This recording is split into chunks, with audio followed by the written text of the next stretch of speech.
लोगों ने राजस्व विभाग पर भी उंगली उठाई थी कि वो इतनी कर्मण्यता से काम करते हैं, इतनी नालायकी से काम करते हैं कि जब ये जमीन अक्वायर की गई तब क्यों नहीं देखा गया कि नीचे किसी व्यक्तिगत भूमि जो बीच में आ रही है या जिसकी वजह से आज वहाँ काम रुका हुआ है और उसको डाइवर्ट किया जा रहा है और उस पर पैसा भी जो है वो फालतू खर्च किया जा रहा है। कुछ एक लोगों का उस पर कड़े शब्दों में ये विरोध था, तो इस पर आप क्या कहेंगे? देखिए, अब राजस्व विभाग के ऊपर सवाल उठाया तो उसका जवाब वही देंगे। मेरा आगे के लिए मानना यही है कि जो भी कभी कोई शिलान्यास वगैरह किया जाए तो उसका पहले से भूमि अधिग्रहण पूरी मैपिंग कर ली जाए, उसी के बाद ही काम स्टार्ट किया जाए और घोषणा की जाए। तो क्या इसमें पार्षद को कॉन्फिडेंस में नहीं लिया जाता? जी नहीं, ये बड़े काम होते हैं पीडब्ल्यूडी के माध्यम से होते हैं, इसमें पार्षद को नहीं पूछते। वैसे तो आप मालिक हैं उस वार्ड के, आपको वहाँ की सारी भौगोलिकता का पता है, लोगों के बारे में पता है, तो आप कन्विंस कर पाते हैं लोगों को अच्छे से। तो मुझे लगता है कि कहीं ना कहीं प्रशासन को आगे आने वाली इस प्रणाली में अपनी सिस्टम में थोड़ा चेंज करके पार्षद को भी उसमें शामिल किया जाए, क्योंकि जवाबदेही तो अल्टीमेटली लोग पार्षद से ही लेते हैं ना। पार्षद मालिक तो नहीं, आपने गलत कहा, पार्षद होता है सेवक। लेकिन हम तो बोलते हैं कि हमें सभी इसमें इन्वॉल्वमेंट हमारी रखी जाए तो हम उसका निपटारा ही करेंगे। कोई भी विभाग अगर काम करता है तो उनको चाहिए कि स्थानीय जो भी नुमाइंदा है उससे बात की जाए, तो उनको कॉन्फ्रेंस में लिया जाए। अगली समस्या आपके लिए जो आ रही है वो बिल्कुल आप मान के चलिए एलओसी पे है।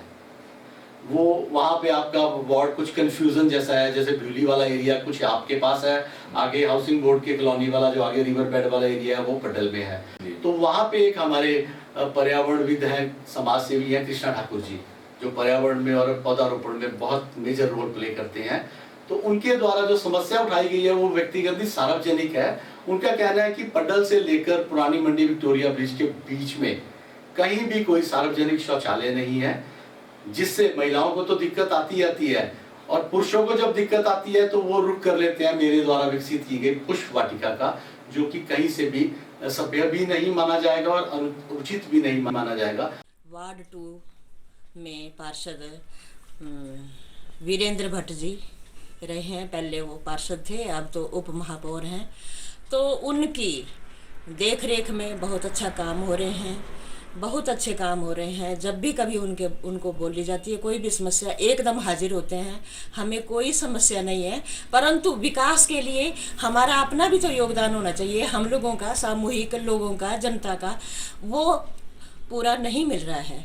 मैंने वीरेंद्र भट्ट जी से प्रार्थना की थी कि इस एरिया में पड्डल से लेकर पुरानी मंडी लास्ट छोर तक कोई शौचालय नहीं है, तो यहाँ शौचालय होना बहुत ज़रूरी है।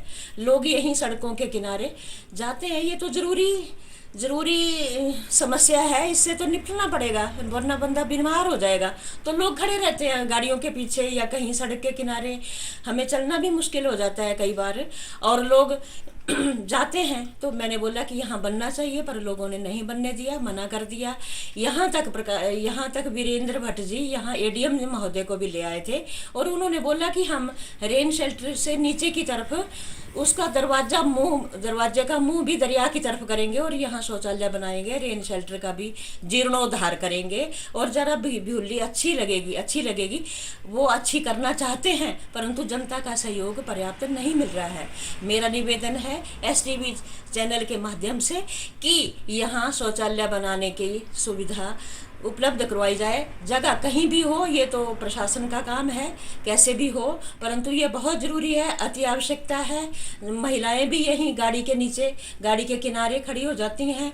और बगल में ही मैंने जनता के सहयोग से व्यास वाटिका पौधे लगाए हैं। 5-7 वर्षों से पौधे लगा रही हूँ, वो ग्रीनरी के लिए या इस मंडी प्रांत को स्वच्छ सुंदर बनाने के लिए प्रयासरत हूँ।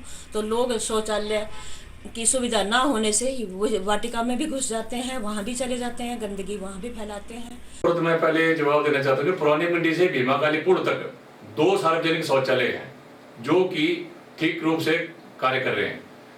क्या और बता देंगे उनको? एक जो पुरानी मंडी बस स्टॉप के पास शमशान घाट के पास है, दूसरा जहां पार्किंग की बात कर रहे हैं ठारू में, जहां से वासनी रोड जाता है वहां पे टॉयलेट है।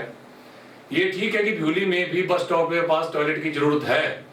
श्रीमती कृष्णा ठाकुर जी के साथ ही मैं 3-4 बार स्पॉट पे गया हूँ, लेकिन आसपास के लोग जो हैं वो कहते हैं कि यहाँ टॉयलेट नहीं बनना चाहिए। तो आप बताएं कि मैंने उनको भी कहा है व्यक्तिगत रूप से कि आप 8-10 घरों का मेरे को एनओसी दे दे, कन्विंस करिए। एनओसी दे दे। मैंने तो कन्विंस करा लिया, लेकिन लोग जो वहाँ पे लड़ने खड़े हो जाते हैं, जो आसपास के घर है। मैं बोलता हूँ 7-8 घरों का मेरे को एनओसी दे दे, उसका काम हम प्राथमिकता के आधार पर कर लेंगे। लेकिन उसके साथ ही हमारा पुराना जैसा कि रेस्ट हाउस है बिपाशा सदन और ब्यास सदन के बीच में, वहां पर हमने एक प्रस्तावित किया है। वहां पे हम कोशिश करेंगे कि वहां पे वैसे दुकानदार मना करते हैं कि उनके साथ ना लगाया जाए, तो हम वहां पे कोशिश करेंगे, वहां पे जल्द ही हम एक टॉयलेट बनाएंगे।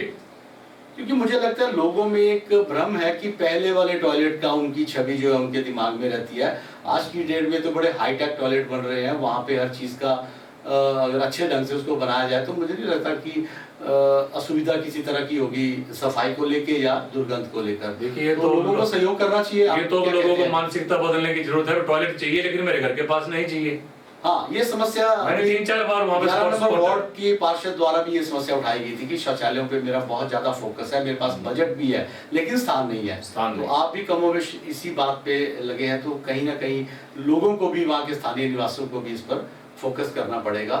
तो ये थे हमारे सवाल जो हमने जनता से लिए थे, और आपके जवाब जनता को पहुंचा दिए जाएंगे उन तक। और अब कुछ ऐसी चीजें हो सकती हैं जो आपके जहन में हो और वार्ड की बेहतरी के लिए उठाए जा रहे हैं वो कुछ कदम, उसके लिए हम आपको 2 मिनट का समय देंगे कि वो आप अपने मतदाताओं तक और पहुंचाने का प्रयास करें और उनको जानकारी दें कि ये चीज़ें उनकी सुविधा के लिए आगे निकट भविष्य में उनको देखने को मिलेगी। चलो, अंत में अपने समय दिए तो मैं सबसे पहले तो अपने वार्ड की जनता का हार्दिक धन्यवाद करता हूं कि उन्होंने मुझे तीसरी बार वार्ड की सेवा करने का मौका दिया। मैं चाहता हूं कि समय समय पर जो भी शिकायतें हो, जिस भी विभाग से शिकायतें हो मेरे को बताएं, जो भी डेवलपमेंट वर्क्स है वो मेरे को बताएं, मैं उनको करने के लिए सदैव तत्पर हूं। कुछ एक चीजें आपने बता दी, उनका मैंने जवाब दे दिया। पार्किंग है, पुल है। आज की डेट में भी पुरानी मंडी में इस साल लगभग 1-1.25 करोड़ के जो है टेंडर अवार्ड हो चुके हैं, जिसमें वासनी रोड का ऊपर का हिस्सा भी है जहां पर कोर्ट केस नहीं है। पुरानी मंडी में शमशान घाट के लिए भी 12 लाख का एक टेंडर लग चुका है जिसमें शेड बनेगा। पुरानी मंडी में 2 पार्कों के लिए लगभग 15-15 लाख के टेंडर अवार्ड हो चुके हैं। नालों का चैनलाइजेशन है, 14 लाख की राशि से वो भी अवार्ड हो चुका है। जो भी लोग मेरे को प्राथमिकता के आधार पर काम बताएंगे उनका मैं निवारण करने के लिए दिन रात तत्पर हूं। जो भी मेरे को सेवा का मौका देने के उसके लिए मैं तैयार हूं। पुरानी मंडी वालों के लिए सौभाग्य की बात है कि उनका पार्षद उप महापौर भी है, तो वो इस कैपेसिटी का भी ज़्यादा से ज़्यादा फायदा अपने वार्ड को पहुंचा रहे हैं। तो मुझे लगता है कि उनकी सारी जो समस्याएं हैं, जो उनकी और भी कई बातें उनके जहन में थी, उसका हल काफ़ी हद तक जो है वो निकल गया होगा। तो वीरेंद्र भट्ट जी का पुनः एक बार फिर से स्वागत STV के चैनल में। और STV के दर्शकों से मेरा ये अनुरोध है कि आगे भी आपको अभी और एपिसोड दिखाएंगे। हम सभी वार्डों का हाल जानना है, जान भी रहे हैं, वो सभी आप तक पहुंचाने का प्रयास जो है वो हमारा जारी रहेगा। नमस्कार।